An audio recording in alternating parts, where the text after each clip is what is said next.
नमस्कार साथियों, GK selection point Ramesh मोंड YouTube channel आपका हार्दिक स्वागत करता है।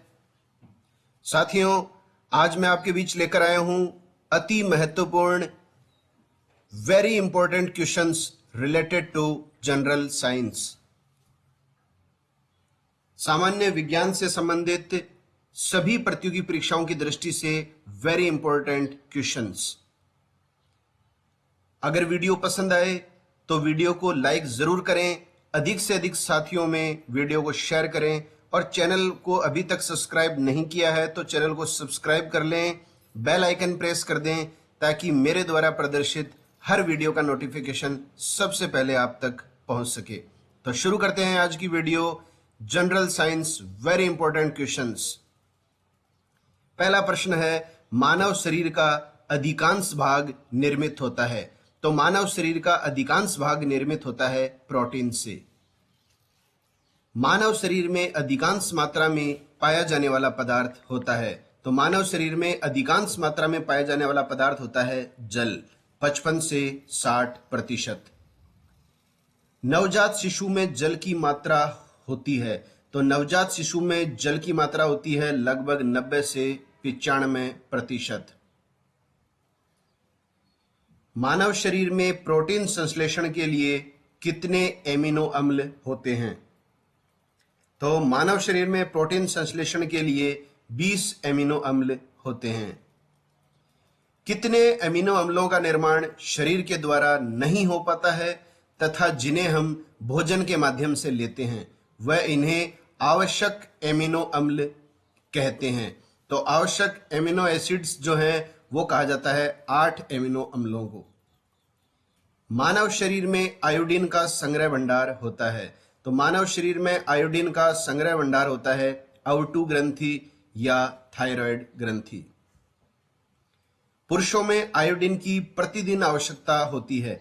तो पुरुषों में आयोडीन की प्रतिदिन आवश्यकता होती है 0.14 मिलीग्राम। अगला प्रश्न है, महिलाओं में आयोडीन की प्रतिदिन आवश्यकता। तो ये पुरुषों से थोड़ी कम होती है 0.10 मिलीग्राम। मानव द्वारा सांस लेने की क्रिया में लगने वाला समय होता है। तो देखिए, इसमें 5 सेकंड का समय लगता है सांस लेने की क्रिया में, जिसमें 2 सेकंड निश्वसन और 3 सेकंड का समय लगता है उच्छ्वसन में। मनुष्य के शरीर में रुधिर प्रतिदिन कितनी ऑक्सीजन शरीर की कोशिकाओं तक पहुंचाता है? तो रुधिर प्रतिदिन 350 लीटर ऑक्सीजन शरीर की कोशिकाओं तक पहुंचाता है। देखते हैं इसके बारे में। 97% ऑक्सीजन हीमोग्लोबिन द्वारा ले जाया जाता है तथा 3% ऑक्सीजन का संचरण रुधिर प्लाज्मा करता है। सभी प्रश्न परीक्षाओं में पूछे जाते हैं, वेरी वेरी इंपॉर्टेंट है। यही प्रश्न बार बार परीक्षाओं में रिपीट होते हैं। मनुष्य के हृदय में रक्त पंप करने की क्षमता कितनी होती है? तो रक्त पंप करने की क्षमता होती है 4.5 लीटर प्रति मिनट। वयस्क पुरुष के मस्तिष्क का वजन होता है। तो वयस्क पुरुष के मस्तिष्क का वजन होता है 1400 ग्राम। मानव के शरीर में मांसपेशियों की संख्या होती है। तो मानव के शरीर में मांसपेशियों की संख्या होती है 639। शरीर की सबसे बड़ी कोशिका होती है। शरीर की सबसे बड़ी कोशिका होती है तंत्रिका कोशिका। शरीर की सबसे छोटी कोशिका यदि आपसे पूछी जाए तो वो होता है शुक्राणु, जिसे कहा जाता है नरजनन कोशिका। विश्व की सबसे बड़ी जंतु कोशिका। तो सबसे बड़ी विश्व की जंतु कोशिका है शुतुरमुर्ग का अंडा। विश्व की सबसे छोटी कोशिका किसे माना जाता है? तो यह माना जाता है माइकोप्लाज्मा को। वीडियो अगर अच्छा लग रहा है तो लाइक जरूर किया करें। मानव शरीर की केंद्रक विहीन कोशिका है। तो केंद्रक विहीन कोशिका है लाल रुधिर कणिकाएं, आरबीसी, रेड ब्लड सेल। मानव शरीर की सबसे बड़ी ग्रंथि, मानव शरीर की सबसे बड़ी ग्रंथि होती है यकृत। मानव शरीर की दूसरी सबसे बड़ी ग्रंथि, तो दूसरी सबसे बड़ी ग्रंथि होती है अग्नाशय। कई बार क्या होता है, ऑप्शन में यकृत नहीं दिया हुआ आता है, तो इस स्थिति में उत्तर आ जाएगा अग्नाशय। मानव शरीर में यूरिया का निर्माण स्थल होता है। तो यूरिया का निर्माण स्थल होता है यकृत। मनुष्य के शरीर में पित्त का निर्माण होता है, तो पित्त का निर्माण भी यकृत में होता है। मनुष्य के शरीर में पित्त का संग्रहण होता है, तो ये आपको ध्यान में रखना है, पित्त का निर्माण होता है यकृत में। जब अगर प्रश्न पूछ लिया जाए पित्त का संग्रहण कहाँ होता है, तो संग्रहण होता है पित्ताशय में, या ऑप्शन में आ जाता है इसकी जगह पित्ताशय की जगह गॉल ब्लैडर में। मानव शरीर के कान में लेब्रियन अंग में कौन सा तरल पदार्थ शरीर के संतुलन को बनाए रखता है? तो ये जो लेब्रियन जो अंग होता है मानव कान में, इसमें कौन सा तरल पदार्थ होता है जो शरीर के संतुलन को बनाए रखता है? तो वो तरल पदार्थ होता है पेरिलिम्फ पदार्थ। शरीर के ताप का नियमन मस्तिष्क के किस अंग से होता है? तो शरीर में ताप का नियमन मस्तिष्क के हाइपोथैलेमस अंग से होता है। शरीर में सबसे कठोर तत्व होता है, सबसे कठोर तत्व जो होता है साथियों, वो होता है दांतों के ऊपर एनामिल।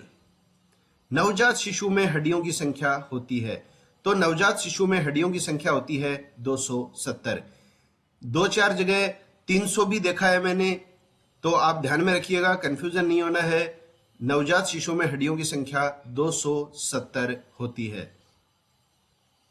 मानव शरीर में हड्डियों की संख्या होती है, मानव शरीर में ह्यूमन बॉडी में बोन्स की संख्या होती है 206, और अस्थियों में 20% जल होता है और 80% ठोस पदार्थ होता है। कशेरुक दंड में छोटी छोटी हड्डियों की संख्या कितनी होती है? तो ये होती हैं 33।